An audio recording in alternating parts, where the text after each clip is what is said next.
Carbohydrates की second class को बोलते हैं ओलिगोसैकेराइड। ये सेकंड लेक्चर है। फर्स्ट लेक्चर में हमने कार्बोहाइड्रेट्स का इंट्रो और उसकी मोनोसैकेराइड की बात की थी। वो लेक्चर अगर आपने नहीं देखा, यहाँ पे लिंक प्रेजेंट है, वहाँ पे देख लें, या प्लेलिस्ट में जाएंगे तो वहाँ मिल जाएगा, या फिर आप डिस्क्रिप्शन में जाएंगे तो वहाँ पे भी आपको लिंक अवेलेबल होगा जहाँ से आपको ईजी रहे। हम ओलिगोसैकेराइड की बात करते हैं, आगे चलते हैं। ये स्वीट होते हैं लेकिन लेस होते हैं sweet as compare to monosaccharide. Water में लेस सॉल्युबल है as compare to again monosaccharide, और इनको आप ब्रेक डाउन करके इनसे सिंपलर शुगर बना सकते हैं। मोनोसैकेराइड में हमने कहा था कि सिंपलेस्ट शुगर है, उनकी ब्रेक डाउन से मजीद आप सिंपलेस्ट शुगर नहीं बना सकते, लेकिन ओलिगोसैकेराइड के अगर आप ब्रेक डाउन करेंगे तो इनसे छोटे शुगर्स, छोटे कार्बोहाइड्रेट्स बनेंगे। अब वो कितने शुगर्स बनेंगे? 2 से लेकर 10 तक मोनोसैकेराइड बन सकते हैं। ठीक है, या तो 2 बनेंगे या 3 या अप टू 10 मोनोसैकेराइड यील्ड करेंगे, बनाएंगे। यहाँ पे देखें, ये आपके पास एक डाइसैकेराइड है, मतलब इसके पास 2 मोनोसैकेराइड मौजूद हैं, 2 सब यूनिट्स मौजूद हैं। इन दोनों को आपने जोड़ा हुआ है यहाँ पे एक बांड से, और इस बांड को बोलते हैं आप ग्लाइकोसिडिक लिंकेज। वो वाला बांड जो 2 मोनोसैकेराइड के दरमियान मौजूद होता है, इसको बनाने का तरीका भी हमने लास्ट लेक्चर में कार्बन वाले में पढ़ा था, उसका लिंक भी यहाँ पे ऊपर आपको नजर आ रहा है। ओके, इसमें जब आप वाटर ऐड करेंगे तो आपको पता है वाटर के अंदर HOH मतलब एक हाइड्रोजन है और एक हाइड्रोक्सल, एक OH प्रेजेंट है। तो वो जो H है वो इस O के साथ लगेगा और ये हो जाएगा इधर अलग, ये बन जाएगा फ्रुक्टोज। ठीक है, और जो OH है वाटर का वो लगेगा इसके साथ यहाँ पे और ये हो जाएगा अलग। अगर मैं कहूँ कि फ्रुक्टोज और ग्लूकोज किस तरह बना रहे हैं, सुक्रोज, इसको सुक्रोज बोल रहे हैं ना आप, सुक्रोज कैसे बना रहे हैं, तो आप कहेंगे फ्रुक्टोज अपने कार्बन नंबर 2 से डोनेट करता है हाइड्रोजन, और ग्लूकोज अपने कार्बन नंबर 1 से देता है हाइड्रोक्सल। ये हाइड्रोजन और ये हाइड्रोक्सल बनाते हैं वाटर, जो रिमूव हो जाता है यहाँ से, और दोनों में बांड बनता है ग्लाइकोसिडिक लिंकेज। याद रखें, सुक्रोज को आप बोलते हैं 1,2 ग्लाइकोसिडिक बॉन्ड, मतलब एक मालिक्यूल का कार्बन नंबर 1 इन्वॉल्व है, दूसरे का कार्बन नंबर 2 इन्वॉल्व है। इसको आपने उल्टा ड्रा किया होता है, इसका कार्बन नंबर 2 यहाँ पे है, ये कार्बन नंबर 4 नहीं है। अगर आप यहाँ से काउंट करें 1 2 3 4, तो ये कार्बन नंबर 4 नहीं है, कार्बन नंबर 2 है। क्लियर हो गया। एक और बात जो यहाँ पे समझना ज़रूरी है वो ये है कि नंबर ऑफ ग्लाइकोसिडिक बॉन्ड हमेशा कम होगा, एक कम होगा as compare to number of monosaccharide. अगर आप देखें यहाँ पे 2 मोनोसैकेराइड हैं तो बॉन्ड कितना है, 1 है। अगर एक यहाँ पे एक और मोनोसैकेराइड जोड़ दें तो बॉन्ड कितने हो जाएंगे, 2। तो अगर आप 10 मोनोसैकेराइड्स को जोड़ते हैं तो उनको जोड़ने के लिए बांड कितने चाहिए आपको चाहिए होंगे 9 ग्लाइकोसिडिक लिंकेज। ठीक है, बांड हमेशा एक कम होगा as compare to number of monosaccharide जिनको आपने जोड़ा हुआ है। क्लियर है सारे पॉइंट? आगे चलें। अगर एक ओलिगोसैकेराइड टूट के आपको दे रहा है 2 मोनोसैकेराइड्स तो आप बोलते हैं वो डाइसैकेराइड है, उसके पास 2 सैकेराइड 2 शुगर मौजूद थे। अगर कोई ओलिगोसैकेराइड आपको तोड़ के दे रहा है 3 मोनोसैकेराइड तो आप बोलते हैं वो ट्राइसैकेराइड है, मतलब उसके पास 3 शुगर्स मौजूद थे। डाइसैकेराइड एक छोटा सा ग्रुप है ओलिगोसैकेराइड का। सम टाइम आप ओलिगोसैकेराइड को डाइसैकेराइड नाम देते हैं जो कि गलत है। ओलिगोसैकेराइड एक बड़ा ग्रुप है, इसमें डाइसैकेराइड, ट्राइसैकेराइड, टेट्रासैकेराइड, पेंटासैकेराइड एंड सो ऑन, बहुत सारे छोटे छोटे बहुत सारे ग्रुप्स मौजूद हैं। दूसरी बात ये कि मोनोसैकेराइड में जब 3 कार्बन थे तो आपने उसको ट्राइओस कहा था। यहाँ पे जब 3 सैकेराइड्स हैं तो आप इसको ट्राइसैकेराइड बोल रहे हैं। ट्राइओस, टेट्रोस, पेंटोस वो हैं कार्बन की तादाद की बेस पे और वो मोनोसैकेराइड्स के नाम हैं। लेकिन डाइसैकेराइड, ट्राइसैकेराइड, टेट्रासैकेराइड ये हैं सैकेराइड्स की तादाद पे और ये ओलिगोसैकेराइड्स के नाम हैं। कुछ फिजियोलॉजिकली इंपॉर्टेंट ओलिगोसैकेराइड्स हैं जिसमें सबसे ज़्यादा इंपॉर्टेंट है आपके पास सुक्रोज, चीनी जो आप खाते हैं चाय में या जो आप घर में इस्तेमाल करते हैं आम चीनी, वो सुक्रोज है। उसका फार्मूला C12H22O11 है। इसको अब अभी थोड़ा सा देखेंगे इसी मजीद। इसको आप केन शुगर बोलते हैं, कामन में इसको केन शुगर है। ये बन रहा है जी आपका सुक्रोज। ये एक कंपाउंड है, इसको आप ग्लूकोज बोल रहे हैं। ये दूसरा कंपाउंड, इसको आप फ्रुक्टोज बोल रहे हैं। पिछला रिएक्शन भी सेम ऐसा ही था कि फ्रुक्टोज कार्बन नंबर 2 से H देता है, ग्लूकोज कार्बन नंबर 1 से OH देता है, दोनों मिलकर वाटर बनाते हैं जो रिमूव हो जाता है। यहाँ पे बांड बनता है और इस बांड को बोलेंगे ग्लाइकोसिडिक लिंकेज, और ये बनेगा कार्बन नंबर 1 एक मालिक्यूल की और कार्बन नंबर 2 दूसरे मालिक्यूल को, आप इसको बोलेंगे 1,2 ग्लाइकोसिडिक बॉन्ड, मतलब ये 1,2 ग्लाइकोसिडिक लिंकेज, और ये बनेगा एक डाइसैकेराइड यानी कि एक शुगर। अब जब कभी भी आप इस सुक्रोज को तोड़ेंगे तो यहाँ से निकलेंगे ग्लूकोज और फ्रुक्टोज, ठीक है। और ये दोनों रिड्यूसिंग शुगर हैं। रिड्यूसिंग का मतलब होता है कि कोई भी ऐसा एजेंट, कोई भी ऐसा केमिकल जो दूसरों में से ऑक्सीजन निकाल ले, दूसरों के अंदर हाइड्रोजन ऐड कर दे, तो अल्टीमेटली ये दोनों भी ऐसा ही कुछ काम करते हैं, इसलिए इनको आप रिड्यूसिंग शुगर बोलते हैं।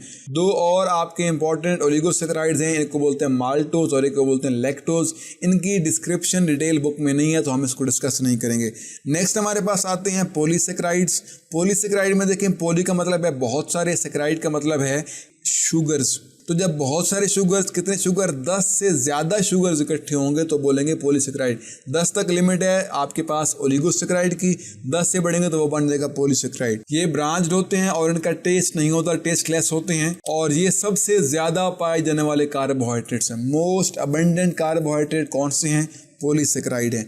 फिर इनके अंदर बहुत सारे मोनोसैकेराइड होंगे और वो लिंक्ड होंगे थ्रू आपका जो ग्लाइकोसिडिक लिंकेज है, जो इनको जोड़ने में इन्वॉल्व है, वो मौजूद होगा। अब यहाँ पे देखें, ये एक मोनोसैकेराइड है, ये मोनोसैकेराइड है, ये मोनोसैकेराइड एंड सो ऑन। ये सारे जो आपको बॉक्सेस टाइप कुछ नजर आ रहा है, ये ग्लूकोज के मॉलिक्यूल है। हर दो के दरमियान यहाँ बॉन्ड है, ग्लाइकोसिडिक लिंकेज, और ये इस तरह से इस स्पेसिफिक अरेंजमेंट में जुड़ा हुआ है, और इसको आप बोल रहे हैं कि ये पॉलीसैकेराइड है। यहाँ पे लिखा हुआ भी है कि ये एक पॉलीमर है, मतलब बहुत लंबा धागा है जिसके अंदर छोटे छोटे बहुत सारे सब यूनिट्स, मोनोमर्स जुड़े हुए हैं, और इसका नाम आप दे रहे हैं पॉलीसैकेराइड। क्लियर हो गया?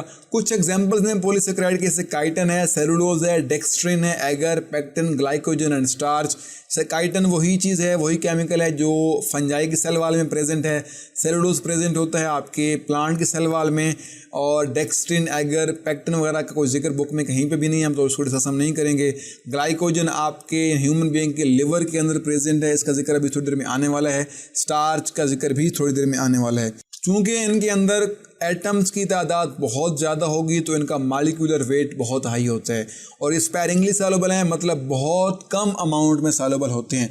मतलब अगर आपके पास अगर वाटर है 100 ml, 100 मिलीलीटर वाटर आपके पास अगर मौजूद है, उसमें बहुत सारा भी पॉलीसैकेराइड डाल दें तो सिर्फ 1 to 3 ग्राम पॉलीसैकेराइड डिजॉल्व होगा वाटर में, आप इसको बोलोगे स्पेरिंगली सॉल्युबल है।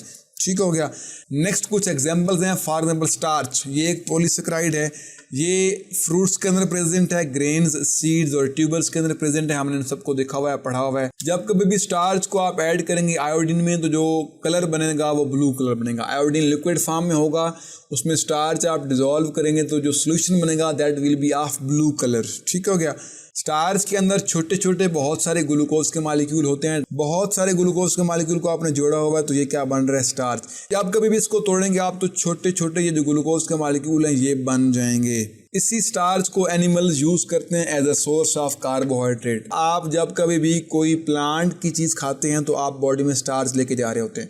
आपकी बॉडी में कार्बोहाइड्रेट नहीं बनते, लेकिन यही स्टार्च जो होगा ये बॉडी में जाएगा और आपकी बॉडी के लिए कार्बोहाइड्रेट्स वाले काम करेगा, या जो कार्बोहाइड्रेट्स आपको चाहिए होंगे वो आप स्टार्च से चेंज करके केमिकल रिएक्शन करके बना लेंगे।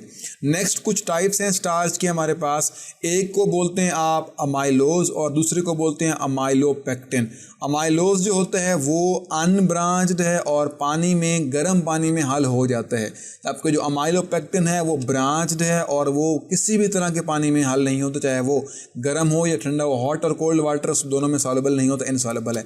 ये यहाँ पे देखें, ये सीधा सीधा स्ट्रक्चर है, ये अनब्रांच्ड है, तो ये है आपका अमाइलोज। ठीक है?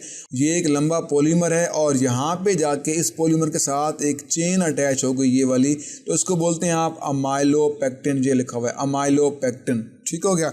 और ये इनसॉल्युबल है हर हवाले से। नेक्स्ट हमारे पास जो कार्बोहाइड्रेट है, जो पॉलीसैकेराइड है, वो ग्लाइकोजन है।